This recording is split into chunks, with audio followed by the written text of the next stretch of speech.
Nah jadi kita kalau sekarang bro, ini kan kita di area, coba kita mungkin teman-teman banyak yang penasaran tentang price actionnya Bitcoin bro. Yes, ya ini yang ditunggu-tunggu. Ini yang ditunggu-tunggu nih bro. Di level seperti sekarang ini ya. apa sih yang sebenarnya teman-teman harus waspada dan lihat bro di level seperti sekarang. Ini kan 105.181 bro. Kemarin kan sempat 103.000, gimana? Kita kalau lihat price actionnya Bitcoin, kita lihat pakai yang namanya monthly chart. Ini banyak pertanyaan dari teman-teman. Orang banyak yang melihat bro, fraktal dari price action sekarang di monthly chart itu mirip seperti 2021. Bilangnya double top. Ya, apakah kita udah monthly close ya, dia monthly-nya persis ya ini. Dia break structure di 2021 setelah melakukan yang namanya mid-year correction ya di 13 EMA, terus dia bouncing ya, dia ambil ya liquidity di atas dan kemudian habis itu langsung minus 74%. Iya betul. Apakah ini hal yang sama? Jadi teman-teman kalau kita lihat ya price action dari Bitcoin, kita selalu ngomong ideal topnya itu kurang lebih itu 500 hari setelah halving. Yang mana meskipun formasinya sama seperti tahun 2021, harusnya kita masih ada 100 hari lagi di mana harga ini berpotensi mengalami kenaikan. Iya. Cuman ya disclaimer alert ya buat teman-teman yang udah ngikutin kita ya sejak Bitcoin 20-an ribu atau bahkan udah beli ya dari 2022, 2023, gak ada salahnya ya bro untuk mulai trimming posisi dan juga realisasiin keuntungannya. Yang mana ya kita pun bilang juga ke teman-teman ya kita pun juga lihat potensi building position ya juga di kelas aset yang lain dan gak ada salahnya ya take profit daripada kita take picture. Tapi kalau kita lihat juga ya di weekly chartnya sekarang Bitcoin ya ini sebenarnya masih mempertahankan ya area di atas 105.000. Yang mana ya kita berharap ya dia masih ada beberapa ratus hari ke depan ya. Kita kan selalu bilang target kita di 100.000 ya, target kedua di 120.000. Target kita udah tercapai dan buat teman-teman pasti banyak pertanyaan nih. Saya kan baru tahu kripto sekarang, baru mau masuk Bitcoin sekarang, kita bilang buat kalian yang mau lamsam di harga ini itu hukumnya haram. Kalau kalian mau building position di Bitcoin ya dollar cost average ya pelajarin kripto dan selengkapnya kita ada juga. Kita hari ini bikin modul mengenai gimana applying money management, risk management ketika teman-teman ini mau berinvestasi di kripto tahun ini. Ya memang kalau modul sifatnya panjang yaitu nggak bisa kita kasih semuanya di sini. Maka dari itu teman-teman bisa gabung ya di Discord kita akan selalu kasih modul gratis setiap minggunya dan penerapan ya exit strategy dan juga money management di kripto tahun ini tepatnya di 2025 ini bisa teman-teman tonton ya hari ini. Ya karena begini teman-teman ya, teman-teman harus sadar bahwa di market itu ibaratnya dinamis ya bro ya. Dimana kalau misalnya kalian all in sekarang itu kan level dimana ini sudah 3 kali teman-teman. Lebih. 3 kalau kali dari bottom 700%. Iya 700%. Tapi mungkin teman-teman rata-rata portofolio yang ngikutin gue dari awal tuh naiknya 3 kali bro. Pasti. In average ya dari semuanya. Yes. Kalau ngikutin gue pertama beli naiknya 3 kali. Tapi untuk yang ngikutin borong Bitcoin mungkin naiknya bahkan udah double gitu. Iya benar. Dan menurut gue untuk yang portofolio udah double. Karena gini. Borong Bitcoin itu adalah sebuah series di mana gue akan mendokumentasikan sejarah bro. Ya setuju. Kalian harus paham bahwa series itu adalah series gue mendokumentasikan sejarah. Bukan berarti 100 juta itu semua uang gue, bukan berarti itu cara gue untuk masuk di market gue sendiri. Benar. Itu sesuatu yang gue bilang dari dulu bisa dicontek dan hasilnya terbukti bro, double. Tapi misalnya teman-teman ada yang udah merasa happy nih dengan kedobelan asetnya. Kalian mau trimming 50%, kalian mau trimming 60%, itu hak kalian, itu uang kalian. Jadi setuju. Itu bukan uang gue. Kalian harus paham bahwa profit yang kalian dapatkan dari market mungkin selama 2-3 tahun belakangan itu memang uang kalian dan hak kalian. Yes. Misalnya kalian mau pakai untuk kalian bersenang-senang 10% silahkan. Kalian mau pakai 40% untuk kalian jadiin tabungan kalian silahkan juga. Benar. Ya. Dan kita nggak pernah bilang bahwa Bitcoin itu adalah cara cepat untuk jadi kaya. Kita cuma bilang itu men-stop inflasi. Setuju. Itu men-stop inflasi. Jadi uang kalian tuh jangan kalian taruh situ dan berharap kalian jadi konglomerat. Enggak, itu bukanlah aset untuk jadi cepat kaya bro. Enggak ada kripto itu aset cepat kaya itu salah besar. Even trading pun tuh cepat kaya enggak. Trading itu salah satu profesi kok. Jadi kan gini, kita kan ngajarin di dalam di modul-modul kita kan banyak sekali. Kita ada kayak smart contract developer. Itu kan profesi bro. Ada juga smart contract auditor. Nah itu auditor tuh profesi yang beda lagi. Ada smart contract security bro. Yes. Itu profesi yang beda lagi. Ada crypto trading, itu profesi yang beda lagi. Jadi itu berbagai macam profesi yang skillnya kalian bisa miliki di kripto. Makanya namanya kan akademi kripto bro. Ya. Bukan akademi trading kripto atau akademi programming kripto. Namanya akademi kripto. Kita Jadi kasih semua semua. skill Benar. yang kalian bisa punyakan untuk menjadi karir kalian tuh ada di dalam situ teman-teman. Dan banyak bro yang udah bilang gue terima kasih banget di Borong Bitcoin Tracker tuh gue syuting kemarin tuh. Setuju. Itu banyak yang profit banyak banget. Saran gue gini. Ya kalau kalian waktu itu memang kalian itu ngelola uangnya tidak bijak. Gua itu kalian harus paham, kita udah ulangin berkali-kali. Bitcoin ke nol, Timothy dan Kalimasada tidaklah miskin. Ya. Kita punya berbagai macam exposure di berbagai macam aset. Kalian Yes. harus paham bahwa yes, Bitcoin aset utama kita betul. Betul. Untuk sekarang. Iya benar. Tapi belum tentu loh kalau misalnya ngomong kayak 20 tahun lagi itu jadi aset utama. Mungkin gue beli saham humanoid robot, kalian nggak Atau paham. AI kan?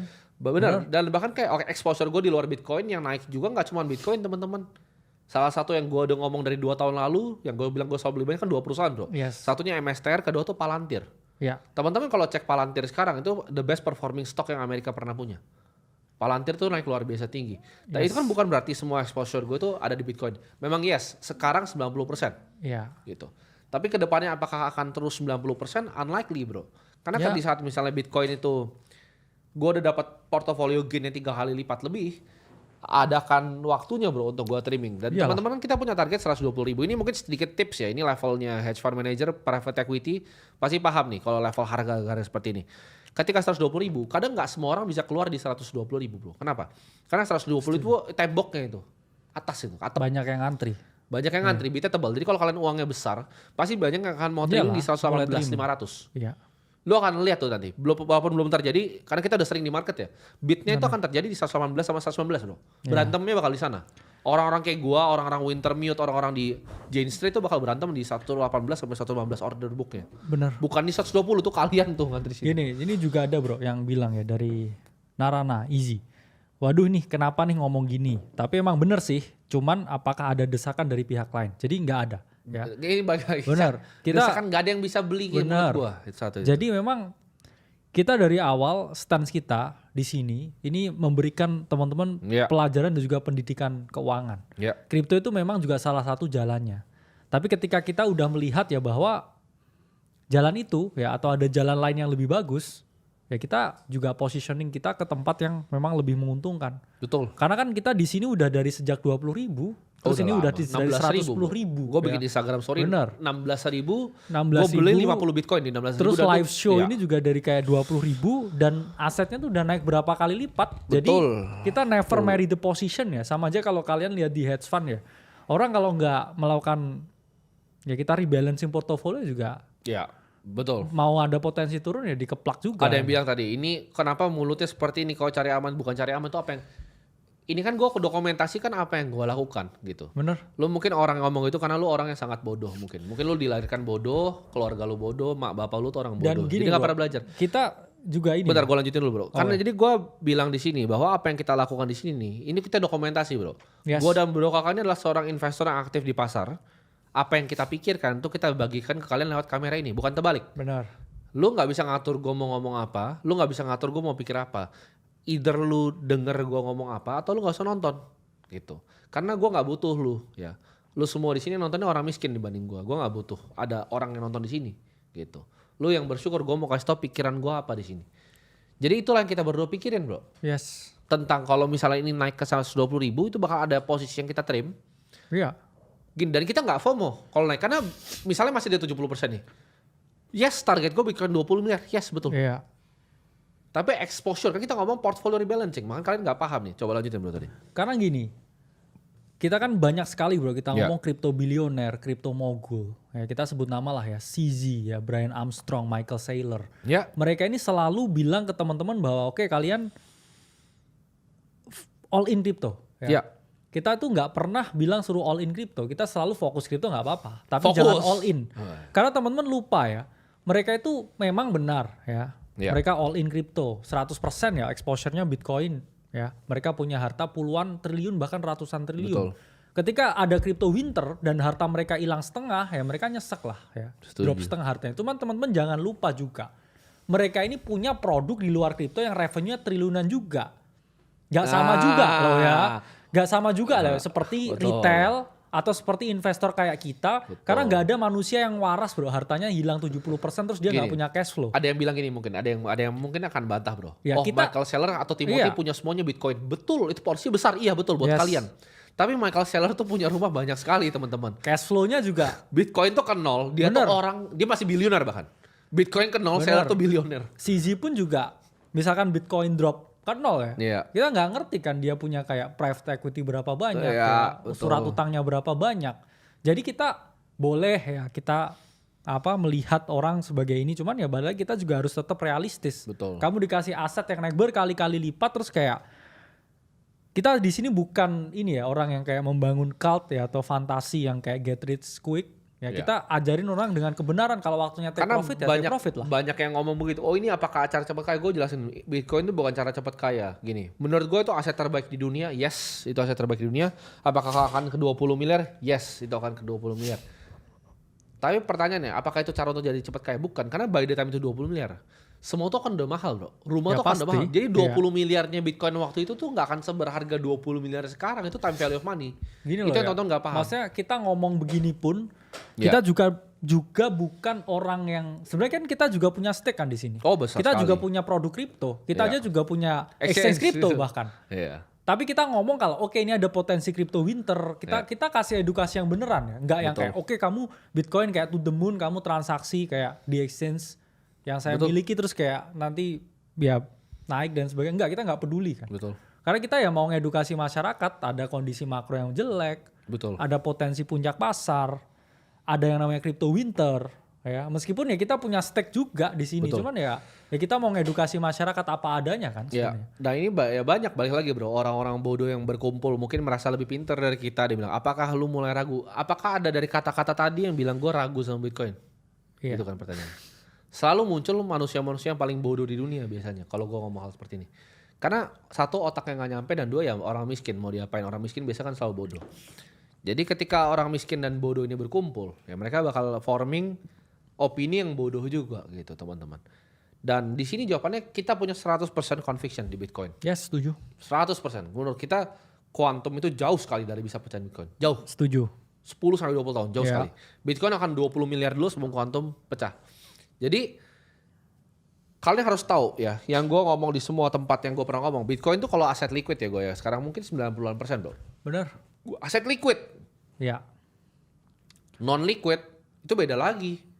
Iya. Gitu, teman-teman. Beda lagi, itu belum dihitung kan private equity gue berapa, di perusahaan yang mana aja gitu. Jadi kita itu di stage hidup yang berbeda dengan kalian, dan itu yang kita pengen ajarin ke kalian. Untuk harus jadi manusia itu realis gitu. Iya. Market itu nggak peduli mau hati lu apa, ya dia akan bergerak sesuai dengan emang kondisi pasarnya. Dan market itu adalah hakim yang paling adil gue sebutnya bro.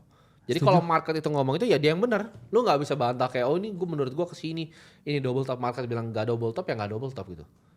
Market adalah hakim yang paling adil ya. Karena nanti ini kata-kata Warren Buffett bro. Ini gue selalu pegang. Ketika nanti ombaknya udah surut, lu kelihatan nanti yang benang telanjang siapa aja. Iya. Ya, orang-orang yang over leverage, bener, over exposure. Kemarin ada yang dewa-dewain ya, over orang promotion. namanya James Wynn ya kan. Ternyata kan cuma orang promosi. Kalau kita tahu banget dia cuma orang promosi. Buka posisi dua arah kan. Buka posisi dua arah, cari exposure untuk bisa trading seperti itu. Tapi kan balik lagi, ketika marketnya sudah surut bro, ombaknya sudah surut, nanti kelihatan nanti siapa yang benang telanjang. Nah itu nanti bisa bedain yang survive selama 3 cycle terus emang jadi orang kaya, sama yang baru sebentar kena flash. Ya. Itu akan jadi seleksi alam dan itu akan jadi seru di sana gitu.